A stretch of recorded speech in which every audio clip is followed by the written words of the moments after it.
Oke, Assalamualaikum warahmatullahi wabarakatuh. Saya Iqbal Rinaldi dari kelas IF 204 di matkul struktur data dan algoritma ini.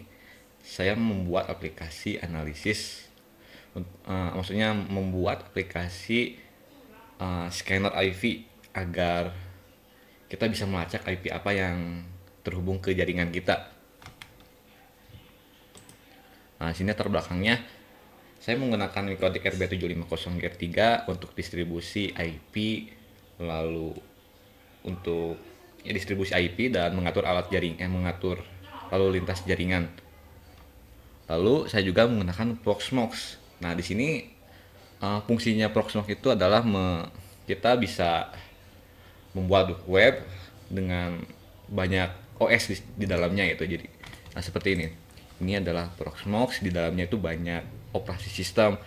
Ada Ubuntu server, Debian server, lalu ada Kali Linux juga, web hosting itu juga bisa. Nah, itu fungsinya. Nah, tujuan saya membuat aplikasi scanner IV ini ya, yang tadi saya katakan, karena zaman sekarang itu hacker-hacker banyak banget. Jadi saya membuat scanner IP itu saya jadi bisa tahu IP yang tidak seharusnya ada di Proxmox bisa terdeteksi dan bisa saya uh, blok dari mikrotik ini. Karena ya memang harus gitu, harus punya seperti ini gitu. Apalagi di bidang cyber security. Jaringan lokal, rumah sakit itu juga kan harus benar-benar ketat gitu. Di pemerintah dan lain-lain juga. Nah, contohnya topologi nas di kasus ini. Nah, di sini saya mempunyai mikrotik, lalu di bawahnya itu ada Proxmox, lalu di bawahnya itu ada node penghubungnya juga. Di server lokal saya itu menggunakan IP subnet 5.024. Nah, ini dia dari mikrotik. Nah, dari mikrotik ini terhubung misalkan ether 2-nya itu adalah node penghubung, jadi maksudnya device lain. Lalu port 3 misalkan itu nyolok ke laptop saya. Lalu port 4 dia nyolok ke server saya yaitu Proxmox. Nah, di sini uh, di sini juga node penghubung dia dari 5.2, 5.3 juga misalkan. Nah, random device ini ada 5.100, 5.11. Nah, random device itu maksudnya handphone bisa, laptop bisa, atau uh, I, apa sih, komputer IoT juga bisa itu ya. Nah, ini lalu ini adalah algoritma deteksi IV-nya atau flowchart-nya. Nah, di sini dimulai. Nah, membuat jaringan topologi dari CSV file atau agar tahu tuh CSV file itu bisa pakai Excel juga. Lalu, nah di sini diproses juga DFS, BFS dan sorting. Nah, DFS ini kan dia dari mikrotik, berarti sampai ke dalam-dalam dulu kan, nggak sampai ke kanan. Mikrotik dia ke node penghubung, lalu ke node penghubung juga di sini. Nah, di sini dia ke random device. Jika sudah, dia berarti lanjut ke kanan lagi. Nah, ke random device lagi. Nah, jika sudah, berarti dia langsung lanjut ke kanan lagi, IV laptop. Nah, di sini sudah, lalu pindah ke sini. Nah, jika BFS itu seperti ini algoritmanya. Dari mikrotik dia ke node penghubung pertama, lalu ke IP laptop, lalu ke Proxmox, lalu ke node penghubung, lalu ke random device, lalu ke random device lagi terakhirnya. Itu untuk BFS. Nah, DFS yang pertama, yang awal bisa jelaskan. Nah, ini, nah di sini ada menentukan lagi apakah IP ini online. Nah, jika IP-nya tidak online, tidak aktif, maka dia akan menandakan IP sekian dan keterangan IP-nya offline. Lalu jika iya, maka si IP-nya akan ditandai dengan online. Lalu IP tadi akan diekspor hasilnya ke dalam CSV file atau CLI juga bisa, ke Excel juga bisa. Dia akan diekspornya dalam bentuk CSV file. Lalu itu selesai. Nah, di sini saya menggunakan array vector untuk menyimpan daftar IV. Meskipun emang di kuliah jarang ada yang mengajarkan vektor dan array ini. Jadi saya melakukan riset sendiri dan melakukan ya riset-riset aja gitu, jadi biar lebih mempermudah juga. Nah, di sini looping juga iterasi dari IP awal 1 sampai 254. Nah, contohnya itu maksudnya ini nih. 192.5.1 ini looping, dia akan looping sampai ke 254 IP-nya. Nah, subnet per 24 itu kan sampai 254. Tuh. Nah, di sini ada fungsi untuk melakukan scanning. Ini adalah fungsinya, membuat fungsinya void scan subnet. Nah, ini akan iterasi. Nah, di sini keterangan IP bla bla bla bla online. Lalu selesai scan subnet jika sudah sampai 254.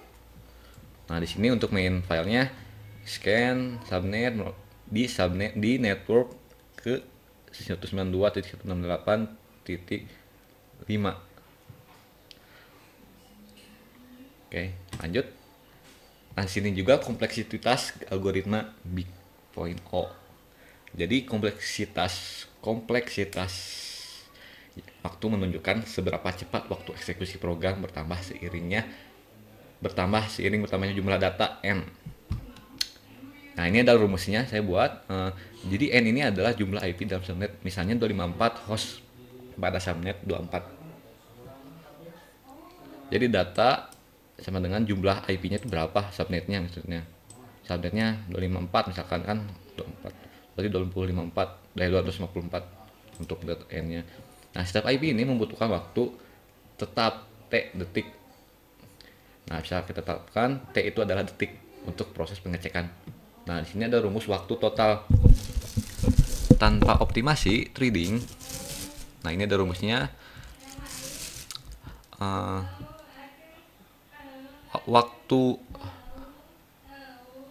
Waktu jumlah IP dia adalah IP, maksudnya subnet jumlah IP dikalikan dengan detik. Nah, jika ini ada 254 dan T ada 0,3 detik, atau misalkan kita ping itu 300 ms-nya, 300 ms, maka 254 dikali 0,3 itu adalah 76 detik, artinya 1 menit kalau dihitungkan 1 menit lebih 16. Nah, di sini selalu kenapa pas scanner IP-nya tuh kenapa lama? Karena memang jadi algoritmanya itu kita ping lewat komputer sampai satu IP-nya tuh 0,3 detik gitu. Nah, jika pingnya terputus, maka dia akan ditandai dengan offline. Jika online, dia akan ngeprint atau nampil di CLI-nya. Nah, di sini misalkan 192.168.5.10 ini mati, harus menunggu timeout misal 1000 ms. Ini terlalu lama, bisa kita ubah juga sampai 300. Untuk itu ada banyak IP yang tidak aktif total waktu yang lama. Nah, solusinya kita juga bisa menggunakan multi-threading untuk scan paralel. Jadi scannya dari awal dari 1 sampai 100, lalu dari 254 mundur sampai ke 101 gitu. Tapi di sini saya belum menggunakan multi-threading, emang agak kompleks juga, membutuhkan waktu yang banyak juga. Lalu ada hasil eksekusi. Nah, sini adalah hasilnya. Jika IP online, maka ping akan merespon cepat 300 ms. Nah, ini dia melakukan scanning subnet. Nah, ini contohnya, ini adalah device yang online di jaringan saya. Nah, ini 5.1, ini adalah gateway dari Mikrotiknya. Lalu ini adalah 32, ini adalah Proxmox, dan seterusnya ini adalah device lainnya atau OS di Proxmox-nya. Nah, di sini juga saya sudah menerapkan juga untuk traversalnya, BFS dan DFS-nya ini sesuai dengan yang tadi saya jelaskan di slide ketiga ini. Nah, hasilnya ini dia akan dari IP-nya acak, nah ini DFS dan DFS ini akan teracak IP-nya dan scanningnya juga, dia akan sorting dari terkecil sampai terbesar. Nah, di sini misal kita juga bisa uh, ingin melacak IP berapa yang ingin dilacak gitu misalkan. Uh, Misalnya yang kita cari ini adalah IP 192.168.5.221. Nah, sini diketahui IP tersebut ditemukan di indeks yang kelima. Maksudnya itu adalah 0, 1, 2, 3, 4, 5 dari sorted nodes. Jadi ditemukan dari indeks ke-5. Dari 0, lalu 1, 2, 3, 4, 5, lalu 21 ya ditemukan di situ. Nah, di sini juga status IP juga bisa ditemukan juga. Misalkan IP yang kita seliskan itu bisa kita lihat statusnya apa gitu, offline atau online. Nah, ini. Nah, terus hasil terakhirnya itu adalah diekspor ke hasil scan CSV. Nanti akan saya buatkan untuk setelah slide terakhir akan saya simulasikan langsung. Nah, dari kesimpulannya, scanner IP ini sangat penting karena untuk mengetahui perangkat aktifnya apa aja, siapa saja, dan device apa aja yang terkoneksi ke jaringan kita. Lalu proses berjalan lambat karena emang sifat sekuensial dan blocking dari IP. Algoritmanya memang begitu. Struktur data dan algoritma ini yang digunakan sederhana, namun efektif juga gitu. Bisa ditingkatkan dengan multithreading atau asinkron. Ya, jadi bisa lebih cepat dari atas ke bawah dan dari bawah ke atas juga jadi double. Oke, selanjutnya akan saya proyeksikan langsung untuk aplikasinya itu seperti apa. Nah, ini saya clearkan dulu. Nah, ini saya menggunakan aplikasi C++. Nah, ini. Nah, dia akan nge-scan dari subnet 5 titik sekian, dari 5.1 sampai 254. Ini prosesnya emang cukup lama. Di online.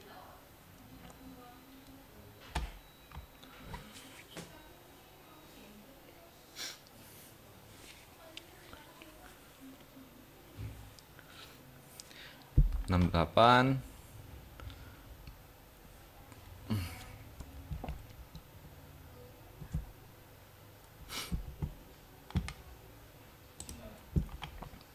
Atau kita juga bisa masukkan list IP yang ingin kita lihat juga di sini. Nah, misal di sini topologinya misalkan kita isikan. Nah, ini untuk list IP-nya yang akan kita cari 5.1, 5.2, 3 dan sekian seterusnya. Bisa kita eksporkan atau diimporkan juga ke aplikasinya. Nah, sini emang agak lama.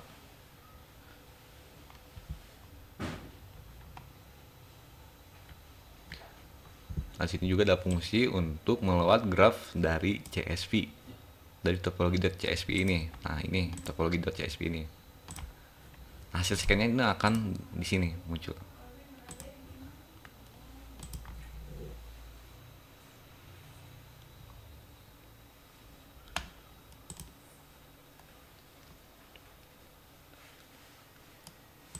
Nah, ini udah muncul sampai ke 254 terakhirannya. Nah, ini online semua. Ada banyak device yang terkoneksi dengan jaringan lokal saya. Nah, ini selesai.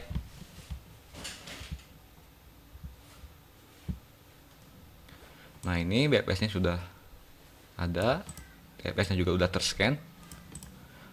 Lalu dari IP ini dia akan di sort dari terkecil sampai terbesar. Nah, di sini kita bisa targetkan untuk pencarian IP. Nah, misalnya misalkan 5.221, dia akan mencari terus dari node berapa sih si IP ini. Dia ditemukan di node ke-5. Artinya node ke-5 ini. 0 1 2 0 1 2 3 4 5. Ya, betul. Nah, ini status IP ini yang kita masukkan di ini di topologinya yang akan kita cari itu. Kita bisa masukkan di sini IP yang kita list itu offline atau tidak. Nah, itu bisa di situ. Lalu yang terakhir, hasilnya itu akan diekspor IP semua ini, yang online apa aja, lalu BFS-nya, traversalnya, lalu di sort juga IP yang online dan enggaknya, offline atau online-nya. Nah, sini bisa kita lihat. Nah, ini hasil status dari yang ingin dimasukkan topologi ini. Dia akan mengasih tahu API yang mana aja yang online ataupun yang offline.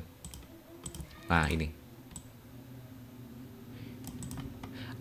yang menandakan IP address, lalu statusnya, lalu ini udah include BFS atau tidak. Berarti ya, DFS-nya ya, gitu.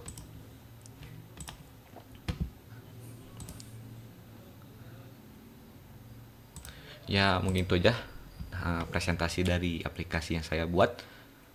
Bila ada kekurangan ataupun tidak kejelasan, mohon komunikasikan. Terima kasih. Assalamualaikum warahmatullahi wabarakatuh.